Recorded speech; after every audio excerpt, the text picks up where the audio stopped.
Ferdinand Oyono's The Old Man and the Medal, originally published in French in 1956, Le Vieux Nègre et la Médaille, and translated into English in 1969, is a powerful satirical novel that critiques the hypocrisy of colonialism and the psychological consequences of colonial domination.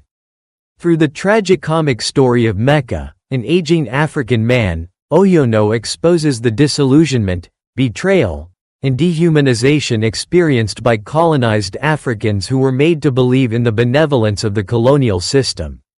Written in the style of social realism, the novel uses irony, dark humor, and symbolic narrative to unravel the empty promises of French colonialism in Africa. It reflects Oyono's broader political engagement and humanist concerns, portraying how colonial rule manipulates, exploits, and ultimately discards its most loyal African subjects. Setting: the novel is set in a French colonial town in an unnamed Central African country, likely modeled on Oyono's native Cameroon. The time period is during the height of French rule, when colonial administrators and missionaries wielded absolute power, and Africans were subject to systemic racial and cultural oppression. The colonial town is sharply divided between the colonizers, the white French elite, and the colonized, native Africans, whose roles are strictly delineated. The protagonist, Mecca. At the center of the story is Mecca, an elderly African man who is widely respected in his village for his piety and generosity. A devout Catholic and loyal subject of the French colonial regime, Mecca has spent his life trying to please the colonizers. He donates land to build a Catholic mission and sends his sons to fight for France during World War II, only to lose both in the conflict. Mecca is chosen by the colonial administration to receive a Medal of Honor for his services to the empire. For Mecca, this is the ultimate validation of his life's work, a symbol of recognition, acceptance, and gratitude from the white rulers he has long revered. The build-up to the ceremony. As the day of the medal presentation approaches, Mecca is overwhelmed with pride and excitement. He is fitted with a European suit, taught how to behave at the ceremony, and rehearses his responses. His neighbors envy him, and he becomes a local celebrity, believing that his years of loyalty have finally paid off. Mecca's anticipation is both comic and tragic. He sees the medal as a sign that he will now be seen as equal to the white men. His childlike enthusiasm highlights how colonial ideology has deeply shaped his self-perception. The ceremony and humiliation. The day of the ceremony turns out to be a devastating disappointment. The medal is handed over with impersonal formality.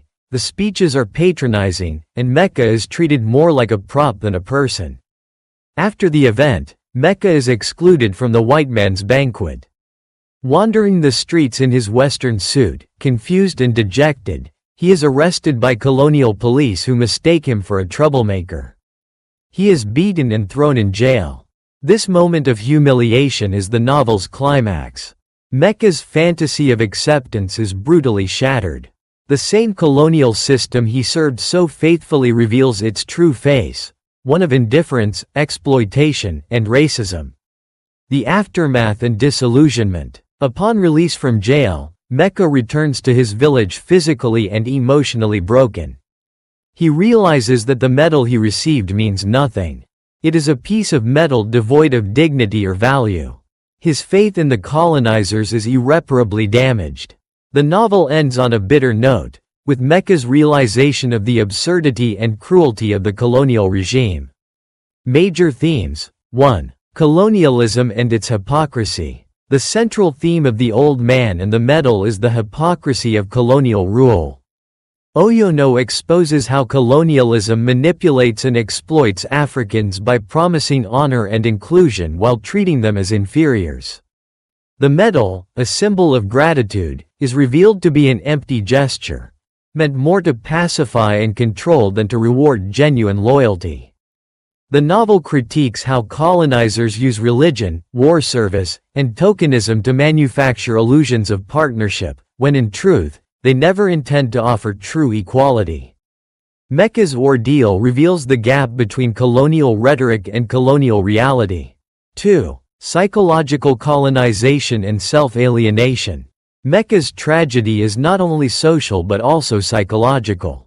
Years of indoctrination have taught him to see the French as benevolent fathers and himself as their obedient child.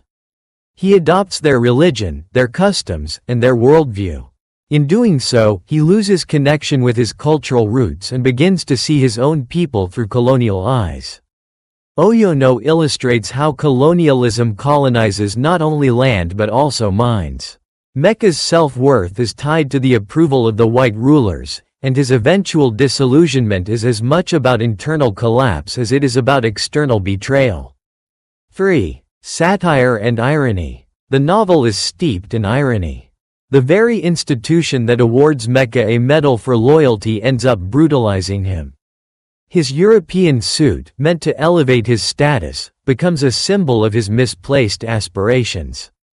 Oyono uses satire to expose the absurdity of colonial pretensions, ceremonies that reward servitude, churches that preach equality while endorsing racism, and medals that signify submission rather than heroism. This irony serves as a powerful tool for critiquing colonial ideology, emphasizing that the colonized are never truly recognized as equals, no matter how loyal or obedient they are. 4. Generational betrayal and personal loss. Mecca's personal loss is profound. He loses both his sons in a war that has nothing to do with his community's freedom. His sacrifices are not acknowledged, rather, they are appropriated by a system that sees African lives as expendable. This personal tragedy underlines the broader betrayal of African loyalty in the colonial context. The novel also reflects the loss of generational continuity. Mecca's sons are gone, and the younger generation is either cynical or indifferent to the ideals he embraced. This generational rift deepens the sense of isolation and futility. 5. Disillusionment and existential despair. By the end of the novel, Mecca experiences profound disillusionment. He has given his land, his children, and his faith to the colonial cause, only to be beaten and discarded. His journey mirrors the existential awakening of many colonized people who came to realize that assimilation would never bring dignity. This realization leaves Mecca in existential despair. The world he believed in was a lie. His breakdown is not only personal, it symbolizes the crumbling of colonial myths across Africa in the mid-20th century. Character analysis. Mecca. Mecca is a deeply tragic character, honest, loyal, and humble, but also naive and brainwashed. His entire identity is built on pleasing the colonial rulers. He represents the archetype of the loyal subject who internalizes the values of the oppressor. His psychological unraveling is the novel's emotional core. By the end, Mecca transforms from a hopeful idealist into a man who sees the bitter truth. His story is a powerful indictment of colonialism's psychological violence and a representation of the broader African experience under European rule. Colonial officials and missionaries. These characters are depicted as cold, arrogant, and performative. Their interactions with Mecca reveal a patronizing attitude. While they outwardly praise African loyalty, they never consider Africans equals. The colonial church is complicit in this hypocrisy, promoting obedience over justice. Oyono does not bother to individualize most of the white characters. Their anonymity underscores the systemic nature of the colonial machine, a faceless force of oppression. Villagers and peers. The other Africans in the novel have varying responses to Mecca.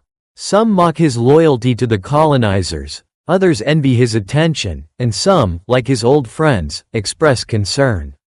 Their reactions highlight the diversity of African responses to colonialism, from collaboration to skepticism to silent endurance. Narrative style and structure. Oyono writes in a realist style, but infuses his narrative with biting satire.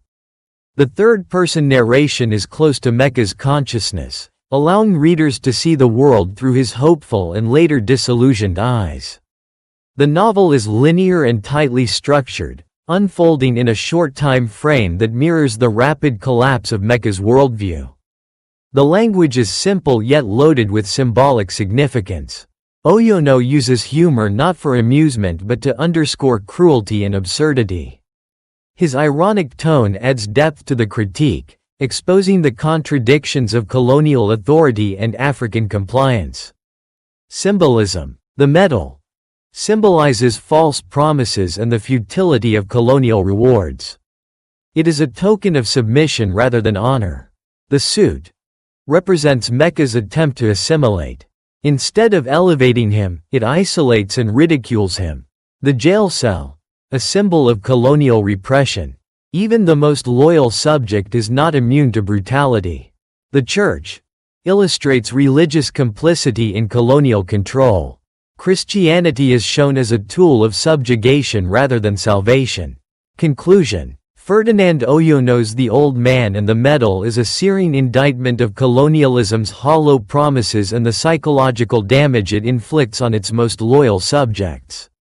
Through the tragicomic figure of Mecca, Oyono captures the pain of betrayal, the absurdity of colonial ideology, and the existential crisis that arises when faith in the oppressor is shattered. The novel remains a poignant and relevant text in post-colonial literature.